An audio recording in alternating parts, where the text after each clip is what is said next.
What are the different reasons for learning English language? Learning English is a common goal for people around the world due to its status as a global language. The reasons for learning English are diverse and can vary based on individual needs, goals, and circumstances.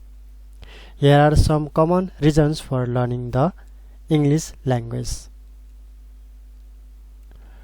Global communication, education, career opportunities, international travel, access to information, business and trade, cultural exchange, technology and innovation, migration and settlement, diplomacy and international relations, standardized testing, personal enrichment.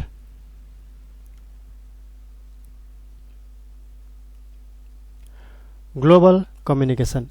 English is often considered the global lingua franca, facilitating communication between people from different linguistic backgrounds and cultures.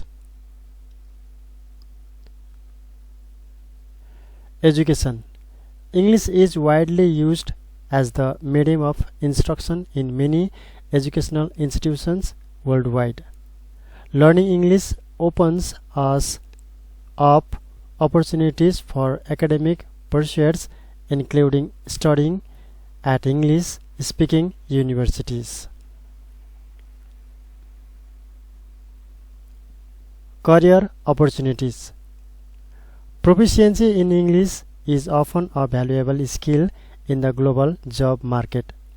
Many multinational companies use English as the primary language for communication, and job candidates with English proficiency may have a competitive advantage.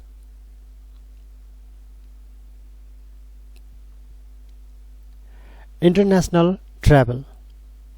English is commonly used in the tourism industry and international travel. Learning English can enhance the travel experience by enabling communication with people from different countries. Access to information. A significant amount of information on the internet, in books, and in academic publications is available in English. Learning English provides access to a vast repository of knowledge and resources.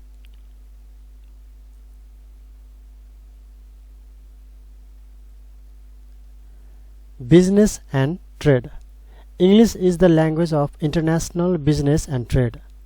Proficiency in English is crucial for professionals involved in international negotiations, collaborations, and business transactions.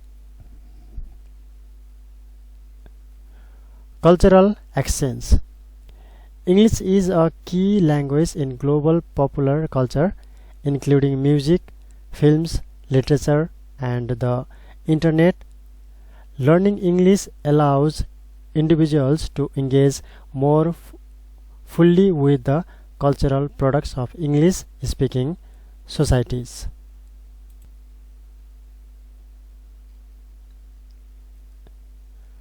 Technology and innovation. English is the dominant language in the fields of science, technology, and innovation. Accessing the latest research developments and technological advancements often requires proficiency in English. Migration and settlement. Individuals who plan to migrate to English-speaking countries for work, study, or residence often learn English to adapt and integrate into the new environment. Diplomacy and international relations. English is commonly used in diplomatic relations and international organizations. Proficiency in English is essential for effective communication in diplomatic and political context.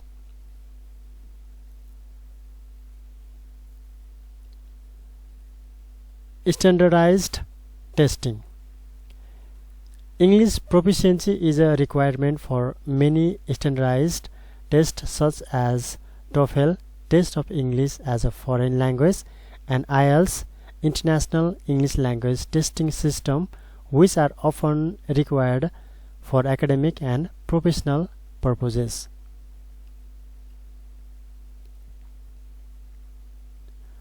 Personal enrichment.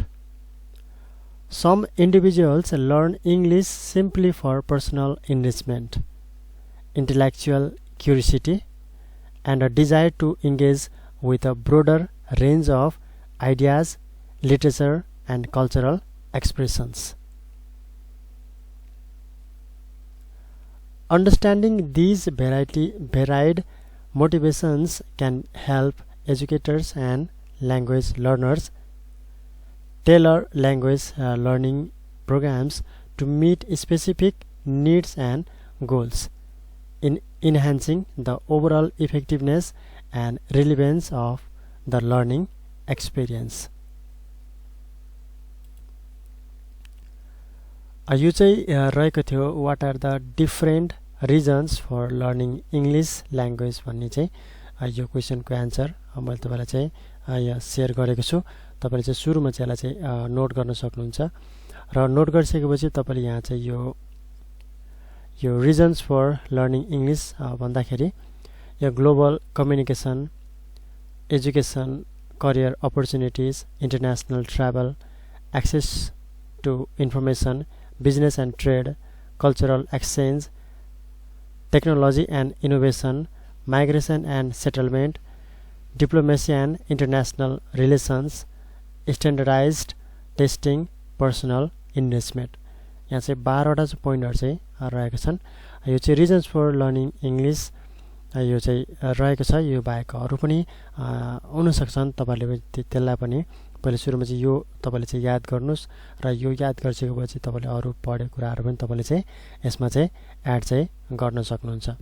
सुरुमा चाहिँ तपाईले चाहिँ यसलाई चाहिँ note गर्नुस्, सुन्नुहोस् अनि त्यसैगरी त्यसपछि तपाईले चाहिँ यसलाई यो क्वेशनलाई तपाईले चाहिँ प्र्याक्टिस गर्न चाहिँ सक्नुहुन्छ र प्र्याक्टिस गर्दै गर्ने क्रममा चाहिँ तपाईले चाहिँ पढेको बुझेको कुराहरु तपाईले पनि यसमा अझै एड गर्न सक्नुहुन्छ। यो चाहिँ रहेको थियो what are the different reasons for learning English language भन्ने यो क्वेशनको एन्सर मैले तपाईलाई चाहिँ शेयर गरे। हुन्छ आजलाई यति नै। आउने समयमा अरु बाँकी रहेको यस्तै क्वेशन एन्सरहरु म तपाईलाई चाहिँ शेयर गर्ने नै छु। तबसम्म चाहिँ तपाईले चाहिँ मेरो भिडियोलाई चाहिँ लाइक गरिदिनु होला, शेयर गरिदिनु होला र मेरो च्यानललाई तपाईले सब्स्क्राइब गर्नुभएको छैन भने सब्स्क्राइब पनि गरिदिनु होला।